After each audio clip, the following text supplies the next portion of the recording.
ខ្ញុំតែងតែសម័យថាបើសិនជាខ្មែរយើងមានសំណងដ៏ស្រស់ស្អាតឆាប់ឆាយបែបនេះឲ្យច្រើនគឺថាល្អមែនតើហើយឥឡូវនេះគឺថាចាប់ផ្ដើមមានជាបណ្ដាហើយដែលជាសមិទ្ធផលថ្មីនៅលើទឹកដីខេត្តកំពង់ឆ្នាំងដែលកំពុងមានការចាប់អារម្មណ៍ខ្លាំងមែនទែនពីបងប្អូនពុទ្ធបរិស័ទជាច្រើនមកពីបណ្ដាខេត្តផ្សេងបានមកចូលទស្សនានៅវត្តចន្ទបជោតនរាមឬក៏ហៅថាវត្តលោកតាសុតហើយទីវត្តអារាមមួយនេះមិនត្រឹមតែជាទីសក្ការៈទេប៉ុន្តែប្រៀបបានទៅនឹងរមណីយដ្ឋានដ៏ធំមួយផងដែរបងប្អូនអាចមកទស្សនាបានចូលដល់ឥតគិតថ្លៃសំណង់វត្តគឺថាស្អាតខ្លាំងមែនទែនសូម្បីតែរំបងវត្តនឹងគឺថាយកលំនាំតាមមហាកំពែងនៃបរមព្រះរាជវាំងចតុមុខសិរីមង្គលទៅលេងទីនោះពិតជារៀបចំបានល្អមែនទែនគេមានជាឡានអគ្គិសនីដើម្បីដឹកជូនអ៊ំចាស់ចូលទស្សនាហើយនិយាយថាពីកន្លែងមួយទៅកន្លែងមួយជាពិសេសសំណង់ស្ថាបត្យកម្មការរៀបចំទាំងបន្ទប់ទឹកអីគឺថាស្អាតមែនទែនលើផ្ទៃដីដ៏ធំជាមួយនឹងការរៀបចំសួនច្បារដើមឈើតូចធំឡើងគោរពសក្ការៈនីមួយជាមួយនឹងក្បូរក្បាច់រចនារស់រវើកផុសចេញមកក្រៅច្បាស់គួរឲ្យចង់ទស្សនាធ្វើឡើងដោយគ្រឿងបង្គុំខ្មែរដំបូលអែនតែនតូចដែលសុទ្ធសឹងតែជាក្បាច់រចនារបស់ខ្មែរយើងសុទ្ធសាធទឹកដៃគួរឲ្យគោរពស្ងប់សរសើរមុនបន្តវីដេអូខ្ញុំសូមណែនាំបងប្អូនឲ្យស្គាល់ផលិតផលខ្មែរមួយ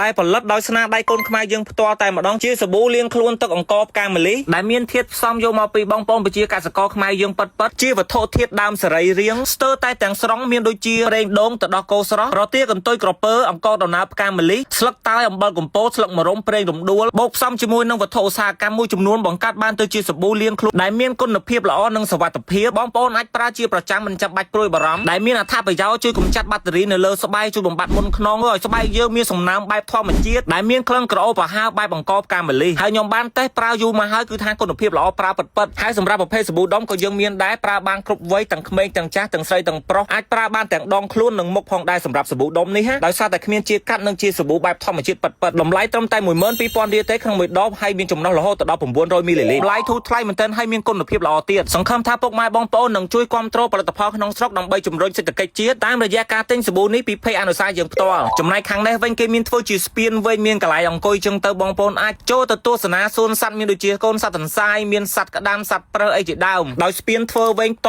ជាប់ទៅនឹងហាងកាហ្វេបែបវប្បធម៌មួយផងដែរលក្ខណៈជាហាងកាហ្វេបើកចំហដោយមានដាក់តាំងលម្អជាមួយនឹងសម្ភារៈខ្មែរទាំងស្បែកទាំងរូបចម្លាក់សុទ្ធសឹងតែជារបស់ខ្មែរយើងសុទ្ធសាធមិននឹកស្មានថានៅក្នុងទីវត្តអារាមមួយនេះមានកន្លែងលេងស្អាតកំសាន្តបែបអញ្ចេះសោះបងប្អូនអើយខ្ញុំពិតជាគាំទ្រ 100% មែនទែនដោយសារតែនៅខាងក្រៅស្រុកនៅស្រុកទេសចិត្តយើងអីហ្នឹងគេមានរៀបចំបែបនេះគឺថាច្រើនមកហើយអញ្ចឹងយើងគួរតែមានឲ្យបានច្រើនដូចគ្នាត្រង់ខាងនេះវិញគឺអស្ចារ្យមែនទែនជាពិសេសនៅខាងក្រោមកន្លែងព្រះអង្គហ្នឹងគឺមានរូងនាគក្រវិចក្រវៀនហើយមានបាញ់ភ្លើងពណ៌ឲ្យមានលម្អជាមួយនឹងរូបចម្លាក់នាគសនាគពណ៌បៃតងប្លែកភ្នែកមែនទែនគឺថាមានបងប្អូនចូលទៅថតរូបលេងបាទយ៉ាងច្រើនកកដែលការដែលខ្ញុំទៅនេះគឺគេធ្វើមិនទាន់រួច 100% នៅឡើយទេទាំងអស់នេះហើយគឺជាអ្វីដែលយើងអាចបង្ហាញទៅក្រៅស្រុកក៏ដូចជាការច្នៃប្រឌិតដែលអាចតាក់ទាញភ្ញៀវទេសចរមកលេងកំសាន្តស្រុកយើងឲ្យបានច្រើនហើយនៅទីនោះក៏ជាអាស្រមរបស់ព្រះអង្គច័ន្ទមុនីដូចគ្នាហើយថ្ងៃដែលខ្ញុំមកនេះគឺថាមានសំណាងមែនតើបានជួបព្រះអង្គនៅខាងក្រៅផ្ទាល់ភ្នែកបានម្ដងចំណែកខាងនេះវិញនៅជាប់ទៅនឹងមាត់ទឹកគេមានធ្វើជារោងមួយដែលមានតម្កល់ជួងជាមួយនឹងឃ្មោះធំហើយដែលពុកម៉ែបងប្អូនតែងតែមានជំនឿថាមកវាយជួងវាយគោះនឹង3ដងដើម្បីឲ្យជ្រះចង្រៃសូមសេចក្តីសុខត្រឡប់ទៅវិញអញ្ចឹងណាដោយនៅក្នុងនោះក៏មានតម្កល់ជារូបសំណាកព្រះគោដ៏ស្រស់ស្អាតមួយផងដែរហើយសំណង់ពីកន្លែងមួយទៅកន្លែងមួយគឺថាមិនចោលទេក្បាច់ក្បូររចនាលម្អិតលម្អន់នៅទីនោះមានសត្វកង្កោកជាច្រើនបងប្អូនបាទដើរលេងទៅតាមសួនតាមអីនឹងបងប្អូនអាចថតរូបលេងចូលទៅស្រង់ព្រះចូលមកថតរូបលេងកន្លែងលហាត់ទឹកអីអញ្ចឹងមានដូចជាគូទឹកនិយាយទៅគឺថាស្អាតគ្រប់កន្លែងតែម្ដងហើយបើសិនជាធ្វើឲ្យ 100% ទៀតមិនដឹងថាស្អាតប៉ុណ្ណាទេបងប្អូនអញ្ចឹងកុំភ្លេចជួយចែករំលែកវីដេអូមួយនេះផងណាអរគុណជួបគ្នានៅវីដេអូក្រោយទៀតជម្រាបលា